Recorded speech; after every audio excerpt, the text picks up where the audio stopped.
So let's go over the real costs of being a veterinarian and provide some financial outlook that's going to support you currently and well into the next calendar year, 2027. So let's start our presentation off with reviewing disability claims. So when it comes to disability, veterinarians face one of the highest injury rates among medical professionals, and it's because you're getting bit, you have to lift those animals up, and that can cause an injury, and you're just exposed to a different level of risk. And I don't want to take away from the fact that on the list, what we really want to pay attention to is mental health. There's a lot of mental health related disability claims that are occurring at disproportionate levels. These are the mental health claims. The mental health claims are because a lot of the vets are feeling like they burnt out. They feel a little depressed. They are fatigued, but they have compassion fatigue. Like they're tired of feeling, like they feel all the drama and all the emotions from their clients. They're relieving stress, but they're taking on that emotional burnout from the people that they serve. And that's called compassion fatigue. And the compassion fatigue is just another trigger, and it's another driver of why these mental health disability claims are on the rise. Another one right here, when we're talking about student loan debt. So if you got high student loan debt, then you probably are going to want to hold off on getting a disability policy. Or if you're paying for student loan debt, it probably lessens the amount that you're able to invest in a policy premium wise. Now, disability premiums tend to be pretty reasonable as it relates to the insurance scale, but ultimately you are going to see where, because of that student loan pressure, it puts the burden on disability claims, where a lot of people, they're in a position where they're like, all right, do I take disability or do I just be financially strained? And a lot of people are financially strained, but this is just, we're highlighting some of the problems, all right? Okay. So let's talk about the solution, the recommendation. So one of the things to pay attention to is when we're addressing those risks, we want to build a clear financial plan. That's going to make sure you have strong income protection. That's that disability insurance and our risk management portfolio that we're going over right now. That's also making sure that the policy that they get, the income protection for the disability, it's catered to what they actually need in their practice. We want to make sure that we complement the investment and retirement together. So not just investment strategies to grow your income, but enough to retire off of, so that you don't run the risk of outliving your resources when you're no longer practicing in the same capacity. Another thing to highlight is that we want to be tax efficient in our planning. Being able to lower your taxes and negotiate lower tax burdens puts you in a position where your financial security and your financial protection, they're strong no matter what's going on with your disability. So when we look at finance, we're looking at our fundamental financial planning, our insurance and our risk management panel, our investment panel, our retirement panel, your taxes, and your estate plan. Those are the 6 areas we want to zero in when we're making sure that you have a sound financial plan. So as it relates to disability and income, that financial plan is comprehensively is where we want to really see recommendations being made.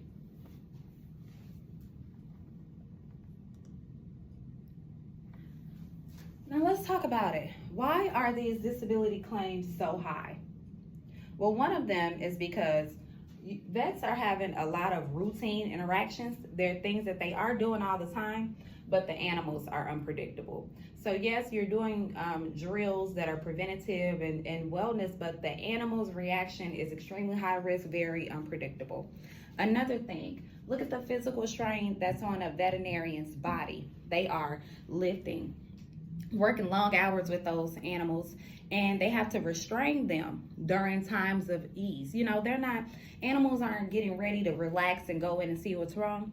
They're under pressure. So that stress, it just triggers higher physical demands on the responsible party, the vet there.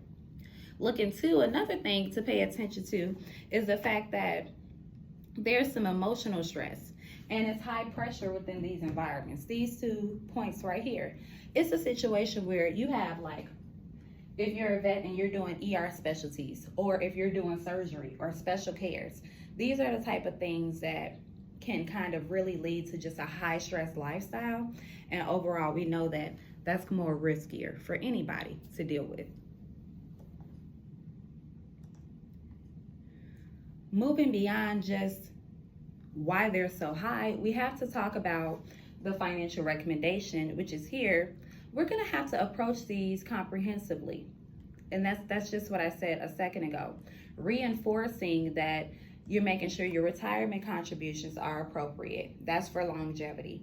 Making sure that your tax strategies minimize the disruption to your income so that you have excess or surplus income in order to take an extended leave, or in order to invest, or in order to make sure that your emergency fund is established.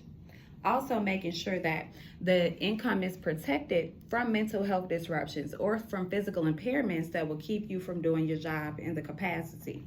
Making sure that our financial realities are not lagging behind is going to be the biggest counteracting that a veterinarian can do.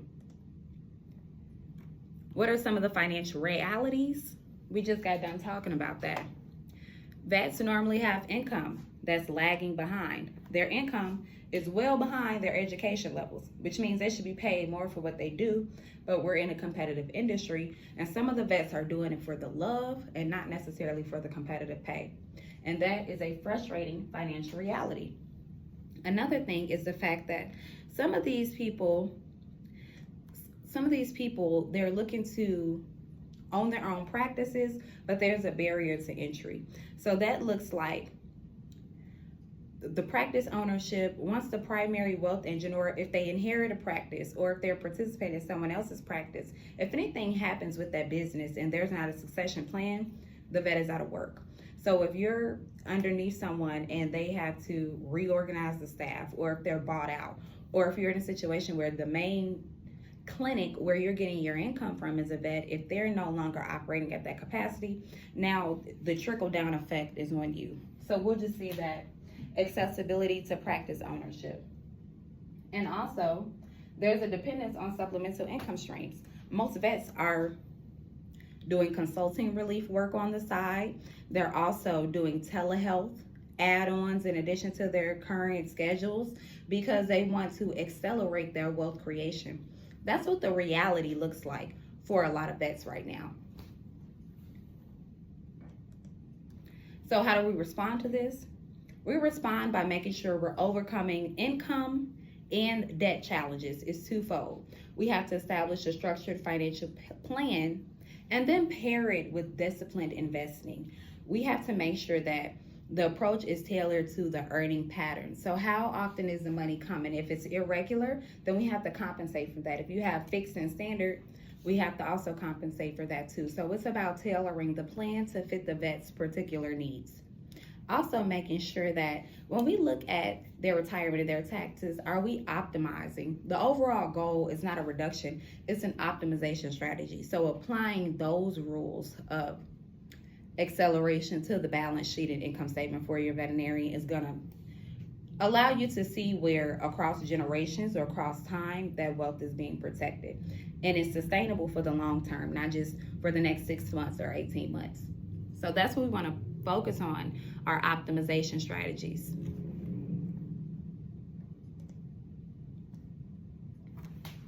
What are some of the things that are keeping vets from being able to build wealth? So we'll see high student loan debt, rising clinic costs, ownership challenges, limited financial trading. Well, we've fixed that, haven't we? It's just a situation where we're seeing limited financial literacy within the schools. They teach you a lot. I know you all are doing your final exams, and they normally don't include a finance component. So it usually becomes your responsibility, in addition to establishing yourself as a professional, to educate yourself on the financial laws that apply to you. And what are we going to do about that? My financial recommendation: when you're encountering these barriers that are designing debt awareness financial plans. So making sure that How much debt did you take on in school? How much consumer debt are you utilizing to keep your lifestyle going? Paying attention to how can we maximize retirement? How can we minimize financial setbacks? Paying attention to what tax efficient strategies is going to allow the veterinarian to maximize the dollars that they keep. And when it comes to estate planning, it's really important that vets remember the estate plan protects the assets, it provides names, and it really clears non-decision makers from being a kid. You don't want too many cooks in the kitchen, right? So the non-decision makers are they're removed from the decision, and the people that are relevant to the conversation, they're being led, they're giving guidance, and they're being led into decision making that will support your goals once you become deceased. That is the importance of estate planning. So what can we expect? Over the next year, the next couple of years, the pet revenue industry is going to continue to make money. There's no decline there. However, the industry is going to make more money, but the vets aren't necessarily going to see it because there's a little bit of competition. The salaries are competing with the rising costs of your clinical expenses. So you're going to be making more, but you're going to be spending more to stay in business. So we want to pay attention to that. And once again, in the vet's favor, is that the demand is high. Demand for veterinarians and pet care, pet wellness, pet maintenance, animal care. The animal industry and all of its components is not shrinking, it's continuing to grow. Based off of that, we can expect for demand to continue to rise, salaries to increase moderately, clinic costs to rise fast, and the overall industry revenue is expected to be a steady increase. Well, what does that mean for you? So for you, that means that you're in a growing industry, which is positive. And we want to help you capitalize on the rising demand through intentional planning and structured investment strategies. Also, make sure that you have the insurance that protects your ability to participate in this industry growth. You don't want to participate in a growing industry and you're not covered financially, so that the first time you encounter, let's say, a lawsuit or a liability, now you're out the game because you weren't prepared. You want to be able to grow with the industry, and risk management is going to be your biggest advantage when you're working in that space. It's protecting what you built. That's the first and most important part. After we protect what you built and we establish where you're going to go, that's when we start seeing the optimization for your taxes. That's when we're going to make sure that the investment elections that we have within our retirement plans, that they're giving us higher earnings and a great return on investment consistently. And then making sure that lifelong security is identified in the estate plan that matches the retirement plan, because we need continuity and longevity for you as well.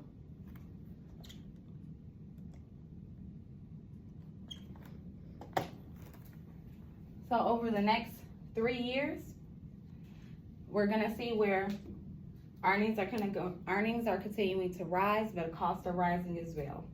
We're gonna see where there's a lot of corporate consolidation, a lot of restructuring. This looks like companies buying out smaller companies. This looks like monopolies taking place. This looks like independents and creators continuing to push into the marketplace and utilize technology to expand their reach. These are the type of advances in the industry, but unfortunately, we do see where vets are going to consistently start to burn out. They're going to start to just feel so many mental health challenges, and they're just going to start to feel overwhelmed. With a lot of success comes a lot of the responsibility to counter the negative responses to success within an industry.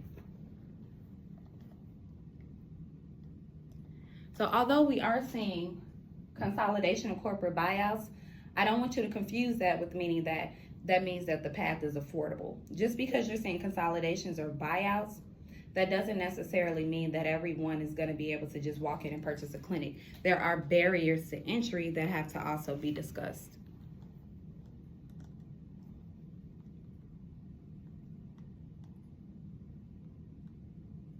So what do we learn from that? We learned that we're going to focus on the operational pressures and the workload that increases. We're going to proactively support that with the financial plan, with insurance protection, with estate planning, retirement and taxes to make sure that during high stress periods, we have a level operation strategy and a clear financial way forward. Now let's talk to opportunities for growth. There is stabilization in the path, expanding into specialty services, also leveraging telehealth, being able to utilize our phones in order to get more remote clients, have remote consultations. Looking right here, a lot of vets are doing financial planning early within their career. And I'm also seeing where there's a lot of partnerships as opposed to solo practices. So we're seeing where people are working together to run the clinics instead of it just being one person. And that is a level of relief that's available to the industry, and it also adds supplements to income when you're sharing the responsibilities.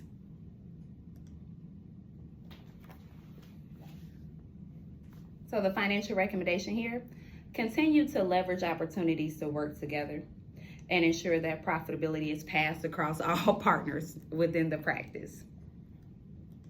So let's summarize everything we talked about.